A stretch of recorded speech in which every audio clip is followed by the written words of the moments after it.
Welcome to How to Cook That. I'm Reardon, and today, after many requests, we're making an EOS lip balm cake, and the top is filled with candy. For the cake part, you'll need a double quantity of my sponge cake recipe baked in a big heat-proof bowl, and I'll put all of the recipe quantities on the howtocookthat.net website, and I'll put the bowl size there too. Lots of people ask why are the quantities on the website and not in the video. It's because people all over the world use different ways of measuring. Some use cups, some use grams, some use ounces, and if I give you all of those quantities, it's going to make a really boring video. For the cake filling, wash your strawberries and then cut off the hull and quarter them, and I'm making a strawberry EOS, so we have to have strawberries in it. Put the jam into a saucepan and then heat it until it just starts to steam, then add in those strawberries. Stir it for just a minute to heat it through, but we don't want them really soft. Then remove it from the heat and let them cool completely before you use it in the cake. Slice the cake into 3 layers and put the bottom one on a small round cake board and spread white chocolate ganache over the top. Pipe a border of ganache around the edge, and this is just to stop the filling from spilling out. And then scoop on a generous amount of those strawberries and repeat that all the way up to the top.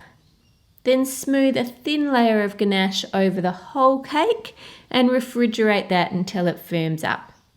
Once it is firm, cover the whole thing in a coat of buttercream. The first coat we gave it with the ganache just helps to catch all of the crumbs, so that when you put this second coat of buttercream on, it's easier to get it nice and smooth. To smooth the edges, just take a piece of acetate or flexible plastic and run it up the sides, just curving it and running it up gently up the sides. And once you've got that all smooth, you can place it back in the fridge again for about an hour. And then cover the whole thing with pink fondant. Lift up the edges and smooth it down. Fondant's a bit strange in that it looks like it's not going to fit. It looks like there's too much there, but if you just keep lifting and lowering and smoothing it down, it all just seems to fit and it all just comes together. Once you've got it smooth all the way down to the base, just use a knife to trim off the excess around where the cake board is. For the lip balm part, you're going to need a hemisphere baking tin. Add some acetate around the top so that it can make it a bit higher, and just make sure that you've lightly greased the inside of that tin.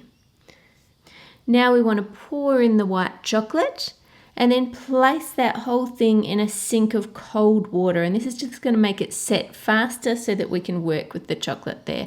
Just spread it up the sides and all the way up to the top around the acetate, and then place that in the fridge for at least an hour so that it's set nice and hard. Then tip it over and dip it out of the tin and remove the acetate, and using the mold just gives us that perfect smooth sphere, just like your EOS lip balms. If the bottom edge is uneven, just use a hot knife to cut it so that the top of it is sitting level. Cover a wooden board in wrapping paper. I'm using bright purple, you can use whatever you want, and then add the base into place towards the back. Fill the chocolate top with lollies or candy, or if you have a big enough budget, you could fill it with EOS lip balms, and place a cake board over the top of that, and then flip the whole thing over. Bring it over to the cake and then lower one side gently down there, and then slide the board out. Move it over a bit so that it's in the center of the cake. Now wrap a strip of fondant around the base of the chocolate and just smooth it on. Then wrap some smaller strips around that area to make it look like the screw threads. For the lid, cover another bowl with plastic wrap, pulling it on tightly, and then rub a little bit of oil all over it. Roll out some pink fondant and drape it over the bowl, and then just like we did with the base, lift and smooth, smoothing that fondant all the way down to the counter. Use a knife to trim off the excess, and then just rub it gently with your finger to smooth it off. Using the back of your knife, draw a line there for where that flat bit on the side of the lids is, where your thumb sits. Place the EOS letters on top and trace around it using your knife, and this will just leave a gentle indent in the fondant so you can see where to draw your letters. Use a little piece of food-safe plastic tubing and use it to press and make indents for each of the letters. For the S, use the end of the tube to draw it on.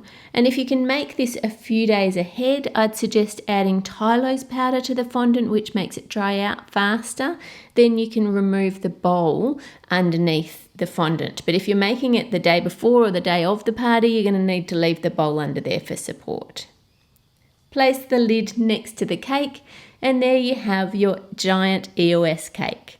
And now you can cut into it using a hot knife to gently cut neat slices, or you can let the birthday girl or boy smash the top like a piñata. That is much more fun, and then all the lollies fall out. Don't you just wish you could reach through the screen and grab one and eat it?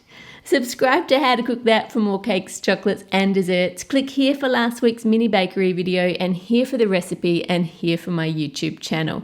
This cake was requested by Ellie Irvin, Fabian Goosens, Kayla Honey, Adriana Valencia, Amber Crane, Zaina Rashid, Anya Bryant, Brittany Aguirre, Carly Norris, Kevin Dugan, Kaylin Sug, Sophie Abdukaram, Afruza Quayam, Rena and Alicia, Alexander Reyes, Liz, Sarah Khalifa, Caitlin Gray, Aloha Sampson, Afzal, Adam, Lauren Baskey, Pedro Flores, Diana Love, Ursa Soy, Crafty Girl, Zara, Leah and Shy Amber. Put all of your requests in the comments below. Make it a great week, and I'll see you on Friday.